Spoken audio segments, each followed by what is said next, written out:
थोड़ा संक्षिप्त में बताइए किस तरह से आज की जो बैठक है इसको आयोजित की गई है। आज की बैठक जो है हमारे प्रदेश प्रभारी एडवोकेट श्री मनोज उपाध्याय जी के लिए विशेषतः रखा गया है। इनको आज हम लोग टिकट देंगे पूर्वी दिल्ली से, और इनके लिए चुनाव प्रचार आज से शुरू हो रहा है। हम लोग अथक प्रयास करेंगे, जनता के बीच में जाएंगे और जाकर के अपनी बातें रखेंगे, क्योंकि भिन्न पार्टियों से जनता को ठगे हुए देख करके हम लोगों ने अपने पार्टी के लिए कैंडिडेट दे रहे हैं जनता के बीच में। जनता विचार करेगी इस पर और मनोज जी को विजयी बनाएगी। इसी उम्मीद के साथ आज इनको टिकट दिया जा रहा है। इससे पहले जो है सोनिया वर्मा जी को आपने उत्तर पूर्वी लोकसभा चुनावी मैदान में उतारा था और आज पूर्वी दिल्ली से आपने मनोज उपाध्याय जी को उतारा है जी। तो अभी भी 5 सीटें और हैं, कब तक बाकी 5 सीटों पे आप उम्मीदवार? बहुत जल्दी 5 सीट पर हमारे कैंडिडेट आ जाएंगे।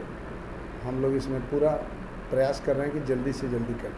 संगठन कितना दिल्ली के अंदर आपका तैयार हो चुका है? पूरे दिल्ली में संगठन तो तैयार करके बैठे हैं हम लोग। सारी बातों पर विचार हो रही है। पार्टी जो है थोड़ा सा समय का अभाव चल रहा है, ज़्यादा समय मिला नहीं, लेकिन फिर भी हम लोग पूरे दिल्ली में अपना संगठन को मजबूत कर रहे हैं, कर लिए हैं बहुत हद तक। राष्ट्रीय अध्यक्ष हनुमान प्रसाद मिश्रा जी दिल्ली में कब उनका आगमन होगा और किस तरह से चुनाव के जो प्रचार में उनकी भूमिका रहने वाली है? प्रचार के दौरान मिश्रा जी आएंगे, बोले हैं हमसे कि जब चुनाव नज़दीक आएगा तो मैं ज़रूर आऊँगा। तो जब उनकी आवश्यकता महसूस होगी तो हम लोग बुलाएंगे और मैं उम्मीद करता हूँ कि जब मैं कहूँगा तो आएंगे। सर, सबसे पहले आप अपना एक परिचय देंगे जनता के लिए। मैं मनोज उपाध्याय एडवोकेट और किसान मजदूर संघर्ष पार्टी ने मुझे पूर्वी दिल्ली से प्रत्याशी बनाया है। इससे पहले मैं भारतीय जनता पार्टी का एक कर्मठ कार्यकर्ता लगातार 30 साल से रहा। तो सर, भारतीय जनता पार्टी में लगातार 30 साल से आपने काम किया है और भारतीय जनता पार्टी को छोड़कर किसान मजदूर पार्टी में आने का क्या मकसद है, क्या वो है आपका? इसके बारे में थोड़ा बताइए। वेरी गुड क्वेश्चन, बहुत अच्छा क्वेश्चन है आपका। जवाब थोड़ा लेंथी होगा इसका। देखिए, भारतीय जनता पार्टी एक बहुत अच्छी पार्टी है। मैं आज किसान मजदूर पार्टी के बैनर के साथ भी ये बात स्वीकार करता हूँ, लेकिन कुछ ऐसी बुराइयां आज की हैं भारतीय जनता पार्टी में जो सहन नहीं की जा रही। आज स्थिति ये है भारतीय जनता पार्टी की, मोदी जैसा राजा, अमित शाह जैसा सेनापति, कितने ही मजबूत सिपह सालार होते हुए उसके प्रत्याशी हाँफ रहे हैं, कांप रहे हैं। इसका मतलब हमने कितने नकारा और निकम्मे प्रत्याशी जनता पर थोपे हैं, जिसका जनता जवाब देना चाहती है, लेकिन मोदी जी को भी खोना नहीं चाहती। इसीलिए जनता की मजबूरी है कि उन लोगों को जिता के भेज सकती है। अगर हम केवल उनको जिता के भेज दें और कल हम मोदी जी से कहें कि आपने गलत किया है, आपके प्रत्याशी गलत थे, कोई सुनने वाला नहीं है। अगर आपको सुनाना है, मेन स्ट्रीम आना होगा, कहीं ना कहीं विरोध प्रकट करना होगा, असहमति जतानी होगी, अन्यथा आपको कोई सुनने वाला नहीं है।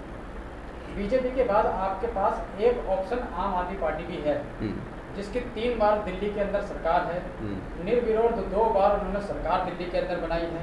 फिर किसान मजदूर पार्टी ही क्यों?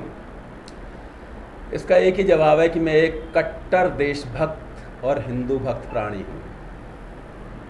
इससे ज़्यादा कुछ कहने की आवश्यकता नहीं है इसके बारे में। किसान मजदूर पार्टी से जुड़ने का मकसद यही है कि भाई अगर जीत गए और संसद पहुँच गए तो जो बुराइयां, कमियां हमारे देश में चल रही हैं उनका विरोध अवश्य करेंगे। क्योंकि आजकल हाल ये हो गया है कि बीजेपी सही करे तो भी सही जनता कह रही है, गलत करे तो भी गलत कह रही है। कोई गलत को गलत कहने वाला नहीं है। पूर्वी दिल्ली से आप चुनाव लड़ेंगे, चुनाव लड़ने में मुख्य एजेंडा आपका क्या रहेगा, मुख्य मुद्दा आपका क्या रहेगा चुनाव में पूर्वी दिल्ली के लिए? मुख्य मुद्दा यही रहेगा कि जिन नकारा प्रत्याशियों को हमारी जनता पर थोपा गया है उनको हराया जाए, जीत दर्ज की जाए। हम भी चाहते हैं कि मोदी जी ही प्रधानमंत्री बने, लेकिन ये भी चाहते हैं कि कुछ सफाई भी हो, कुछ ऐसे लोग भी आए। हमारी पार्टी भी ऐसी पार्टी है जो जुड़े, किसान मजदूर की बात कर सके। आज किसान मजदूर की बात करने वाला कोई है क्या? कोई नहीं कर रहा। सबसे पहले आपका परिचय। मैं विनयकांत मिश्रा, किसान मजदूर संघर्ष पार्टी का कोषाध्यक्ष हूँ और हमारी पार्टी ये पहली ऐसी पार्टी है जो किसान और मजदूर की बातें ही नहीं करती, उन पे काम करने जा रही है। आज तक की जो भी राजनीतिक पार्टियां हैं वो किसान मजदूर पर खाली चर्चा करती थी, लेकिन उनके लिए कोई विशेष कार्य नहीं किया। इस पार्टी ने किसान मजदूर पार्टी ही नाम ही रखा है इसीलिए कि ये पूर्ण तरीके से उन्हीं के प्रति समर्पित रहे।